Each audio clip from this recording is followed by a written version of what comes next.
எந்த ஒரு செயலை செய்தாலும் பிள்ளையார் சுழி போட்டு தொடங்கு என்று சொல்வார்கள் நம்முடைய முன்னோர்கள். அதற்கு காரணம் இல்லாமல் இல்லை. முழு முதற் கடவுளாக போற்றப்படும் விநாயகப் பெருமான் உலகத்துக்கே தத்துவமாக விளங்குகிறார். செல்லப்பிள்ளையாக அனைவருக்கும் செல்லப்பிள்ளையாக விநாயகப் பெருமான் விரும்புகிறார். அவருக்கு விழா எடுக்கும் நேரத்தில் பார்த்தீர்கள் என்றால் நம்முடைய தோழனாக நம்முடைய சகோதரனாக பாவித்து விநாயகருக்கு விழா எடுப்பது இந்துக்களின் சிறப்பான ஒரு பண்டிகையான விநாயகர் சதுர்த்தி ஆகும். பார்வதி தேவியால் ஒரு கைப்பிடி மண்ணால் உருவாக்கப்பட்ட விநாயகப் பெருமான் இன்று உலகை காக்கும் ஒரு முக்கியமான தெய்வமாக போற்றப்படுகிறார். அன்பென்னும் பிடிக்குள் விநாயகப் பெருமான் நமக்குள் இருப்பார் என்பதை உணர்த்துவதற்கு தான் இந்த பிடி. தற்போது பார்த்திங்கன்னா விநாயகர் சதுர்த்தி பலவிதமான சிலைகள் விற்பனை வந்துட்டுருக்கு.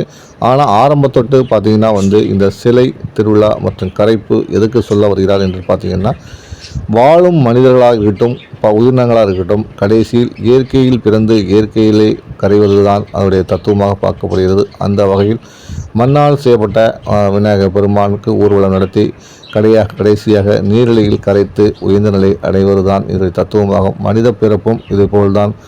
இறைவனால் படைக்கப்பட்ட அனைத்து உயிரினங்களும் பூமியில் வாழ்ந்து பின்னர் தண்ணீர் கரையில் மடிந்து இறைவன் சன்னதியை அடைவதை நோக்கமாக கொள்கிறது. அந்த அடிப்படையில் உருவாக்கப்பட்டதான் இந்த விநாயகர் சதுர்த்தி விழாவும் என்று சொல்லலாம்.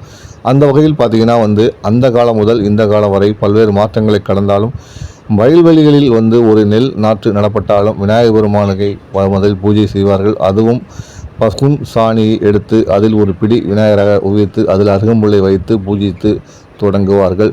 திருமண விழா போன்ற முக்கியமான விழாக்கள் என்றால் சந்தனத்தை எடுத்து சந்தனத்தை விநாயகராக பாவித்து பூஜை செய்வது இன்றளவும் வழக்கமாக இருக்கிறது. வயல்வெளியிலும் இது போன்றுதான் நடக்கும். புது வீடு புதுமண விழாவிலும் இதுதான் நடக்கும்.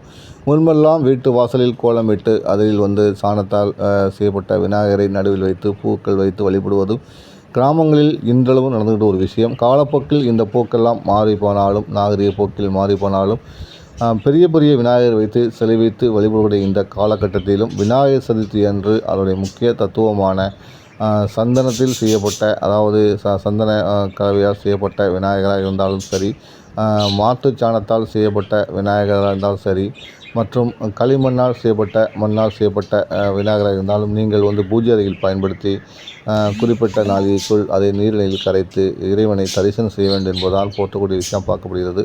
அதுபோக கெமிக்கலால் செய்யப்பட்ட பொருட்களை செய்யப்பட்ட விநாயகர் சிலைகளை யாரும் பயன்படுத்த வேண்டாம் என்று சுற்றுச்சூழல் வாரியமும் கேட்டுக்கொள்ளப்பட்டுள்ளது.